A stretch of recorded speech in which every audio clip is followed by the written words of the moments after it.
Hi, I'm Chris, and I come from a poor family. I had only one friend at school. Her name was Mary, and she was a nerd. The other girls didn't even notice me. But at one party, I suddenly became the center of attention. The most beautiful girl in school laughed at all my jokes all evening, and then dragged me by hand into a room. Of course, I immediately realized what was going on. In the dark, I hugged Monica and leaned down to kiss her. However, the light was suddenly turned on, and I saw that I had been about to kiss a mannequin that girls usually hang dresses on. Monica had set it all up on purpose. She and the other students had been filming me on their phones and laughing. Someone from the crowd shouted, "Our loser finally has a girlfriend!" That had everyone splitting on their sides, and I hurried home. I hoped that the next day everyone would forget about my humiliation, but the bullying continued. I complained to Mary. "I'm so sick and tired of it. Today, I will ask my parents to transfer me to another school." Mary was very upset and tried to convince me to stay, but I still talked to my parents in the evening. They promised to find a good school for me. The next day, I came to school with a poker face. I knew I only had to put up with those jerks just a bit longer, and it would all be over. I was expecting to get mocked again, but something weird happened instead. I got surrounded by high school girls. Monica and her two friends, Stacy and Jess. They talked over each other and suggested we meet after school. Of course, I immediately guessed that it was another prank, so I pushed them aside and left. But getting rid of them turned out to be quite difficult. Before gym class, I opened my locker and took out a swimsuit top. Monica immediately ran up to me and said loudly so that everyone could hear, "Ah, there it is, Chris, thank you. I've been looking for it everywhere." Then she kissed me on the cheek and left me blushing and my classmates staring at me curiously. But the strange things did not end there. Before an important test, Stacy came up to me, put some paper in my hand and whispered in my ear, "Thank me on a date." While I was writing the test, it dawned on me that she had given me the answers to it. I couldn't do it myself, so I took a chance and copied everything from Stacy's paper. Even if it was some stupid trick, it wouldn't cost me anything. You might be surprised, but after classes, I found out I had been given an excellent mark.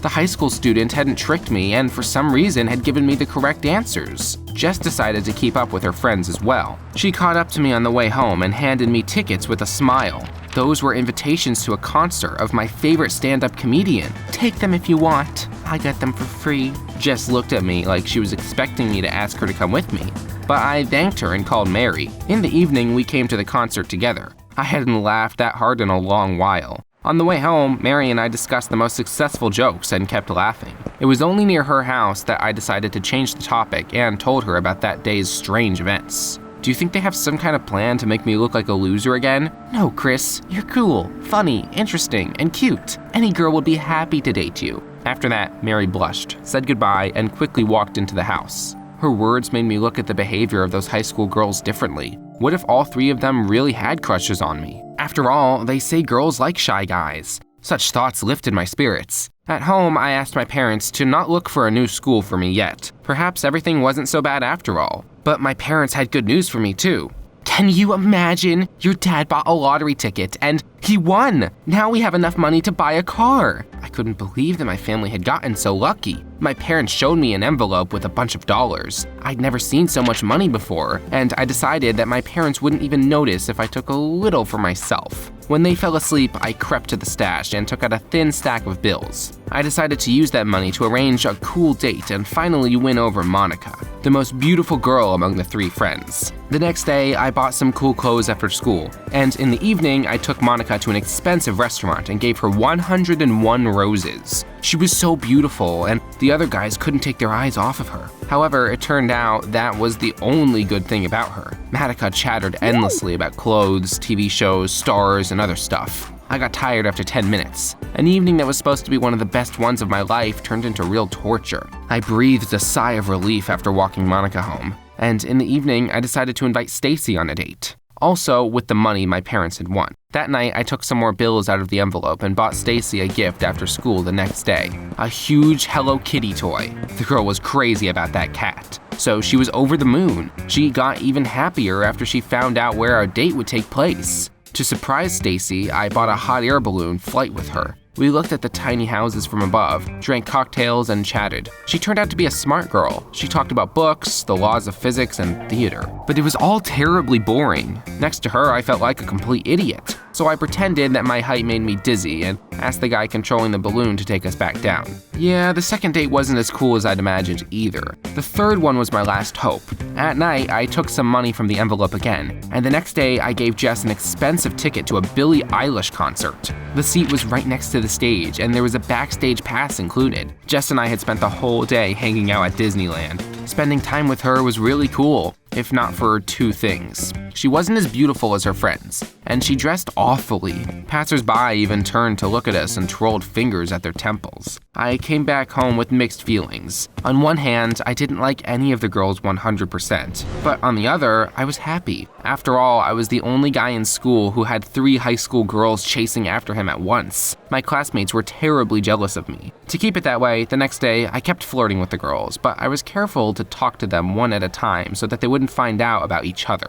Mary didn't like it. After school, she snapped her fingers in front of my eyes. "Hey, wake up! Those dolls just use you for money." "No, they don't. They've talked to me before Dad won the lottery. Besides, you said yourself that anyone would be happy to date me. Or were you lying?" "No, I wasn't, but you'll still regret dating them." Mary left angry. At home, I was in for another flight. As soon as I walked in, Mom glared at me and showed me a noticeably thinner envelope. I wanted the girls to like me so much that I'd completely lost control and spent too much money. "I'm sorry, I was just going on dates, to a restaurant, on a hot air balloon, and then..." "That's enough, Christopher. You had no right to take out our money without asking." Mom scolded me for a long time and then announced the punishment. "Starting next week, you'll be studying at a boys' school. There, you will definitely not be distracted by girls." I tried to convince my parents to change their mind. After all, I'd only just become popular. But it was useless to argue. The next day, I came to school upset. The girls tried to cheer me up, but they did not bring me joy. There would be no more dates after school. I didn't even know where to invite them without money, so I decided to go home.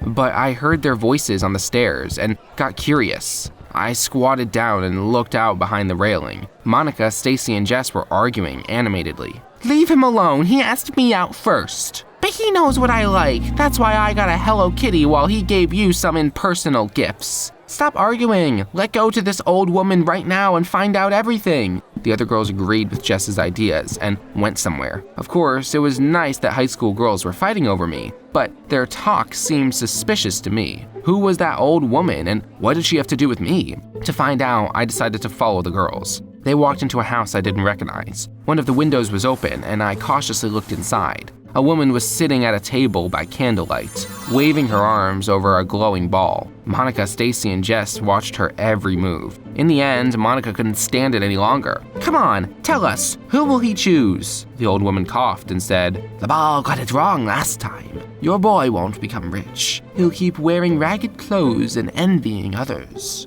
The girls got very upset. After they left, I knocked on that woman's door to get to the bottom of it. But she didn't open and said sternly behind the door, "I'm not accepting any more clients today. Go away." The whole thing really bothered me. The next morning, I decided to ask the girls for details. But after they heard the prophecy, their attitude towards me suddenly changed dramatically. Monica wrinkled her nose in disgust when I approached her. Stacy sent me away loudly and just pretended like I didn't exist at all. Mary had been right. None of those girls liked me. They had just wanted the money. I had to apologize to my friend for not believing her and decided to surprise her. During a break, I drove to a store, bought a bunch of sweets with the last money I had, and put them in her locker. Who would have thought that I would see something interesting in there? On the top shelf was a set of candles and the glowing ball the old woman had been using. Before I could recover from the surprise, Mary appeared next to me. I demanded an explanation, but she reacted surprisingly, emotionally, snatched the ball out of my hands and shouted, "You're a blind fool if you haven't understood anything yet. You're not just a friend to me, okay? At the party, I felt sorry for you and decided to raise your self-esteem. I told those idiots I knew a cool fortune teller who gave good relationship advice. They bought it. I asked my grandmother to play along. I bought her a glowing ball, candles, dressed her like a real psychic, and called your girlfriends. Grandma lied and said that you were going to become rich soon, so they started fighting over you. But things went too far. After your dad got rich for real, you squandered half of the winnings on dates and gifts. I felt sorry for you again. That's why I told each of the girls you were dating, 3 of them at once. So they came for a new prophecy. Mary didn't even let me say anything. She just started crying and ran away. To be honest, I was very angry with my friend. Because of her, I'd thought I was cool, while in fact, I was still a complete loser. If she had minded her own business, I wouldn't have spent my parents' money or have had to go to a boys' school. But by the evening, I had cooled down and realized she had done it all for me. Mary was the only girl who liked me not for my money, but just the way I was. I told my mom the whole story and asked for some money to cheer up my friend. A couple hours later, I was standing in front of Mary's door. When she saw me, she wanted to slam the door shut, but I took out a glowing ball from behind my back. I rolled my eyes and waved my arms in front of it. Mary Brown, today you will go on a date with a blind fool. But he promises to do better. Mary couldn't stop laughing. We had a great time that night, and we didn't have to spend a lot of money. We just walked around the park, ate ice cream, and told each other funny stories. When the weekend kept to an end, my parents kept their promise and transferred me to a boys' school. But that didn't stop me from dating Mary. I didn't see Monica, Jess, and Stacy again, but Mary said that they had found a new victim and were chasing after a new rich guy. Well, I can only feel sorry for him. Send this video to a friend who is worried about having little money. Perhaps it will give him a new perspective.